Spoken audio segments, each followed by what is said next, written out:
खुदावन से बोलो, खुदावन आज जो कुछ भी मैं सुनूंगा मैं उसमें चलूंगा और फलों को लेके आऊंगा। कि दुष्ट आत्मा कहां से आया, उसकी उत्पत्ति कहां से हुई, कब वो धरती के ऊपर गिराया गया और आज वो क्यों काम करता है, उसने क्यों आदम और हवा को गिराया और आज भी वो क्यों लोगों की जिंदगियों में काम करता है। मैंने आपको बताया था कि जब मैंने शैतान को देखा तो उसकी आंखें हमारे जैसी आंखें नहीं थी, उसकी आंखें देखने वाली नहीं थी, उसकी आंखें ऐसी थी जैसे कोई डिस्ट्रक्शन करने के लिए, कोई तबाही करने के लिए। अगर तबाही का नाम, किसी को तबाही नाम देना हो तो वो शैतान है इस दुनिया के ऊपर, क्योंकि उसकी आंखें टोटल तबाही और टोटल डिस्ट्रक्शन चाहती हैं जब वो एक विश्वासी की लाइफ को देखती हैं। लेकिन वो काम नहीं कर सकता जब तक आप उसे लीगल राइट ना दें, जब तक आप उसे अपनी जिंदगी में न्योता ना दें। निर्गमन 23 उसकी 13 आयत, जो कुछ मैंने तुमसे कहा है उसमें सावधान रहना, दूसरे देवताओं के नाम की चर्चा भी ना करना, वे तुम्हारे मुंह से सुनाई भी ना दें। निर्गमन 23 उसकी 24 आयत, उनके देवताओं को दंडवत ना करना और ना उनकी उपासना करना, ना उनके से काम करना, उनकी मूर्तों को सत्यानाश कर डालना, उन लोगों की लाटों को टुकड़े टुकड़े कर देना। बाइबल कहती है परमेश्वर ने जब गिदोन को चुना तो परमेश्वर ने कहा नाम लेकर, हे शूरवीर सूरमा, यहोवा तेरे संग है। और उससे कहा कि तू फलिश्तियों को बचाएगा, फलिश्तियों से इजराइलियों को बचाएगा। और इजराइलियों के बीज को फलिश्ती खत्म कर देते थे। जब शैतान अटैक करता है वो बीज पे करता है, संतान पे करता है, फलों पे करता है। और बाइबल कहती है जब उसको मालूम हुआ कि यहोवा मेरे द्वारा इजराइलियों को छुड़ाएगा, तो बाइबल कहती है उसने एक मूर्ति जो उसके घर के पास लगी थी उसको सत्यानाश कर दिया और लोग उसके खिलाफ हो गए। तो उसका पिता आकर कहता कि अगर ये मूर्ति जीवित परमेश्वर की है तो अपना बदला खुद ले लेगी, क्योंकि गिदोन को यह चीज मालूम थी कि जब तक इस शैतान के कांटेक्ट पॉइंट को मैं खत्म नहीं करूंगा तब तक मेरा घराना, चाहे मेरे घराने के ऊपर परमेश्वर की प्रोफेसी है, चाहे परमेश्वर की भविष्यवाणी है, ये काम नहीं करेगी जब तक मैं शैतान के कांटेक्ट पॉइंट को अपनी लाइफ से खत्म नहीं करूंगा। डेंजरस चीजें हैं। आपका चर्च के अलावा कहीं और जाना आपके बंधनों को और मजबूत करता है और शैतान को लीगल राइट देता है आपकी लाइफ में काम करने का। मैंने आपको बताया था कि शैतान किस तरह से आपकी जिंदगी में काम करता है और कैसे वो जाता है। सही मोटिव्स होने चाहिए, रॉन्ग मोटिव्स नहीं होने चाहिए, सेल्फ अटेंशन नहीं होनी चाहिए, डेस्परेशन आपके अंदर ललक होनी चाहिए आजाद होने की। लेकिन आज मैं उस पर बात नहीं करूंगा, आप उसे सुन चुके हैं। अगर आपको सुनना है आप पिछले वीरवार का वचन दोबारा सुने ताकि आपको समझ आए किस तरह से आपने शैतान के बंधनों से आजाद रहना है। आप वहम भरम करेंगे, रीति रिवाजों को मानेंगे, आप शैतान के हाथों में जाएंगे। आप बहुत ज्यादा वर्ल्डली म्यूजिक को सुनेंगे, आप शैतान के हाथों में जाएंगे। वो इन चीजों का इस्तेमाल करता है अपनी इच्छाओं को आपकी जिंदगी में पूरा करने के लिए। आज हम शुरू करेंगे वचन मत्ती 12 उसकी 43 से 45 आयत। यीशु मसीह ने कहा जब अशुद्ध आत्मा मनुष्यों में से निकल जाती है तो सूखी जगहों में विश्राम ढूंढती फिरती है और पाती नहीं। तब कहती है मैं उसी घर में जहां से निकली थी लौट जाऊंगी, और लौट कर उसे सूना झाड़ा बुहारा और सजा सजाया पाती है। तब वह जाकर अपने से बुरी 7 आत्माओं को अपने साथ ले आती है और वो उसमें बैठकर नहीं, बैठकर वास करती हैं, और वह मनुष्य की दशा पहले से भी बुरी हो जाती है। इस युग के बुरे लोगों की दशा भी वैसी ही होगी। शैतान, उसने कहा जब निकलता है, यानी शैतान के पास एक विल है, उसकी इच्छा है, इसलिए वो कहता है कि मैं उसी घर में जहां से मैं निकला था मैं लौट जाऊंगा। इमोशंस हैं कि वो विश्राम नहीं पा रहा, उसको आराम नहीं मिल रहा। शैतान डिसीजन ले सकता है कि मैं वहीं जाऊंगा जहां से मैं आया था, जिस घर से, जिस शरीर से मुझे निकाला गया था। शैतान बोल सकता है। इसलिए प्रभु यीशु मसीह ने जब पागल व्यक्ति से बात की थी दुष्ट आत्मा बोला तू कौन है? उसने कहा मैं लीजियन हूं, यानी मैं सेना हूं। दुष्ट आत्मा डिसीजन ले सकती है, इस वचन से हमें मालूम होता है।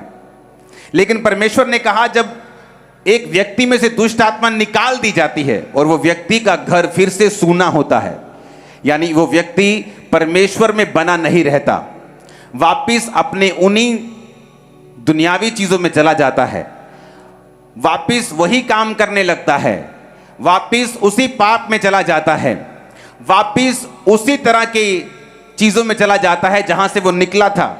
परमेश्वर ने कहा, वो शैतान कहता है कि अब मैं जब वापिस जाऊंगा तो अपने से भी 7 बुरी आत्माओं को लेकर मैं उस व्यक्ति के अंदर जाऊंगा।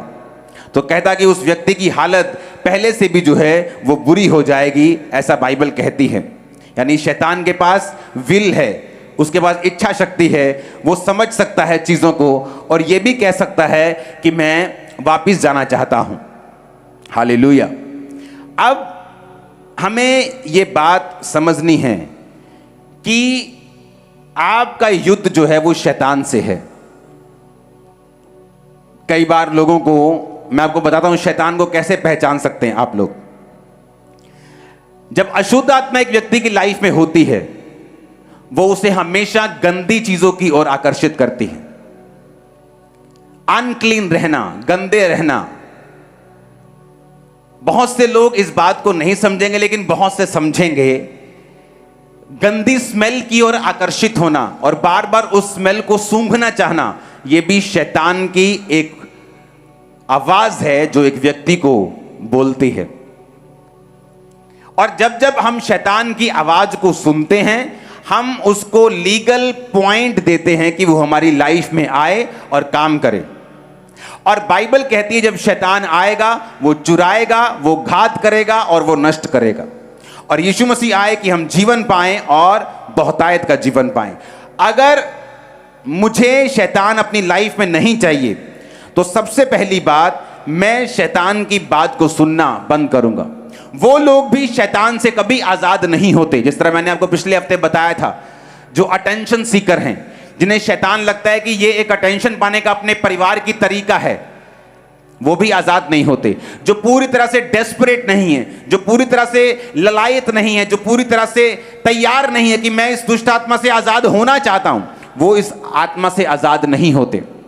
और वो लोग जो शैतान को बहुत ग्लोरीफाई करते हैं, जो जीसस से भी ज्यादा नाम शैतान का लेते हैं, जो अंगीकार करते हैं कि शैतान उनके अंदर है, शैतान इतने सालों से उनके अंदर है और शैतान बहुत बड़ा है, ये बड़ा बड़ा जादू टोना है, जो अंगीकार करते हैं उन चीजों का जो शैतान ने उनको दी हैं, वो लोग भी शैतान के बंधनों से जल्दी आजाद नहीं होते। हालेलुया। बाइबल कहती है शैतान आपकी लाइफ में एंटर करता है जब आप उसको लीगल राइट देते हैं, जब आप उसको अधिकार देते हैं वचन को तोड़कर। परमेश्वर ने एक बाड़ा बनाया है, एक सिस्टम बनाया है, एक ऑर्डर बनाया है। उस ऑर्डर को अगर हम तोड़ेंगे तो शैतान हमारी लाइफ में एंटर करेगा। परमेश्वर ने कहा तुम अपने माता और पिता की इज्जत करना। जो कोई माता और पिता को कोसे वो मार डाला जाए, पिछले नियम में लिखा है, सिर्फ कोसने पर ही। और परमेश्वर ने कहा अगर तुम अपने माता और पिता की इज्जत नहीं करोगे, आज्ञा नहीं मानोगे, तो तुम्हारी जिंदगी के दिन मैं छोटे करूंगा। ये एक ऑर्डर है परमेश्वर का। और जब एक इंसान परमेश्वर के ऑर्डर को ब्रेक करता है तो शैतान के पास अधिकार होता है उसको बीमार करके उसकी उम्र को छोटा करने का, उसकी जिंदगी में काम करने का। और बाइबल में ससुर के लिए और सास के लिए कोई भी अलग वचन नहीं है। ससुर और सास के लिए भी वही पिता और माता है जो आपका अपना पिता और माता है। इब्रानी भाषा में ससुर और सास के लिए कोई अलग शब्द नहीं, बल्कि उनको भी माता और पिता का दर्जा दिया गया है। इसलिए मोस्टली मैरिड वुमेन जो होती हैं शैतान के बंधनों के नीचे आ जाती हैं जब उनकी सास और ससुर के साथ नहीं बनती, और सास और ससुर की भी शैतान के नीचे आ जाते हैं जब वो अपनी बहू को अपनी बेटी की तरह या अपने ही बच्चे की तरह प्यार करने में असमर्थ होते हैं। ये परमेश्वर का ऑर्डर है। जब आप ऑर्डर ब्रेक करेंगे तो शैतान एंटर करेगा। यीशु मसीह शैतान को बोले, शैतान निकल जा। कहता नहीं, मुझे ऐसा कर, सूरों के झुंड में भेज दे। क्यों? शैतान ज्यादा था, 5-6 हजार 12 हजार था, इसलिए नहीं, क्योंकि वचन टूट रहा था, क्योंकि सूअर चराना पाप था, और जहां पाप हो रहा था शैतान ने कहा मुझे वहां भेज, और यीशु मसीह ने भी उसे मना नहीं किया। और बाइबल कहती है वो वहां सूअरों के झुंड में बैठकर उनके बीच में घुसकर उसे झील पर ले गया, और सब सूअर मर गए, और सब चरवाहे आकर यीशु मसीह को जाने के लिए बोलने लगे। अगर मुझे शैतान से, अगर आपको शैतान से पूरी रीति से आजाद होना है, तो हमें यह बात समझनी है कि परमेश्वर ने एक ऑर्डर बनाया है, एक सिस्टम बनाया है। अगर मैं उस सिस्टम को फॉलो करूंगा तो शैतान के पास कोई भी अवसर नहीं होगा कि वो मेरी जिंदगी में अंदर आए, एंटर करे। मैंने आपको बताया था कि व्यक्ति इतना समझदार, इतना ज्यादा सैक्रिफाइस करने वाला बंदा, सब कुछ छोड़ दिया अपना, फाइनेंस में नीचे चला गया, सेवा करने लगा परमेश्वर की, लेकिन एक गंदी आदत थी, हर बार यीशु मसीह का वचन सुनाने वक्त उसको दूसरे नाम लेने की उसे आदत थी। मैंने उसे बहुत टोका कि मत नाम लिया कर, बाइबल कहती है उनके देवताओं के नाम की चर्चा भी मत करना, तुम्हारे मुंह से सुनाई बना दे, मत किया कर। अटैक हुआ एक दिन एक शादी में, मैं बोल नहीं सकता क्या, कुछ खास किस्म का अटैक उस पर हुआ, सारा शरीर गल गया, थोड़े महीनों के अंदर अंदर मौत हो गई। आदमी आत्मा से भरा हुआ, आदमी परमेश्वर को इतना प्यार करने वाला, मैंने बहुत कम लोग देखे जो खुदा से इतना प्यार करते हैं, सैक्रिफाइस करता, परिवार पूरा सेवा में लगाया हुआ। लेकिन बाइबल कहती है शैतान को अवसर मत दो। परमेश्वर नहीं चाहता अटैक हो, लेकिन जब हम ऑर्डर ब्रेक करते हैं शैतान एंटर करता है, और उसके पास लीगल राइट है एंटर करने का। और जब उसके पास लीगल राइट है, जब वो एंटर करता है, तब हम दुखी होते हैं कि शैतान मेरी लाइफ में काम क्यों कर रहा है। शैतान समझ रखता है, कहता मैं वहीं लौट जाऊंगा।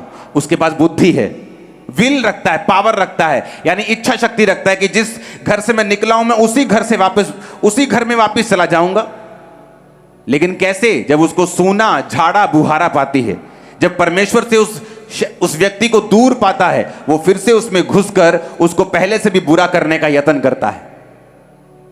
हालेलुया।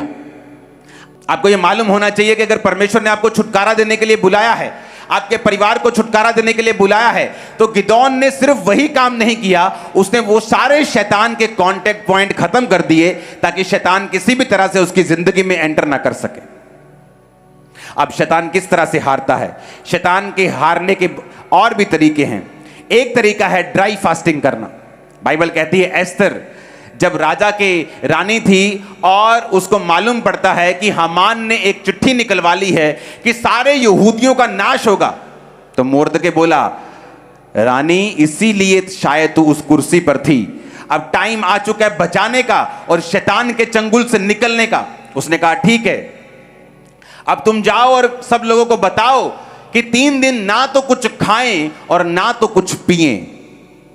ना तो कुछ क्या करना है, खाना है, ना कुछ पीना है। जब मैं मसीह में आया 2004 में, तो शैतान से जो नशे के रूप में, बीमारी के रूप में था, वो डिप्रेशन के रूप में और बढ़ गया मेरी लाइफ में। और परमेश्वर की आत्मा ने मुझे एक रास्ता दिखाया जो सेल्फ डिलीवरेंस का था। अगर परमेश्वर आपकी लाइफ में कुछ बड़ा काम करना चाहता है, कई बार वो आपकी अगुवाई करता है, आप सेल्फ डिलीवरेंस करें, अपने आप की डिलीवरेंस आप खुद करें।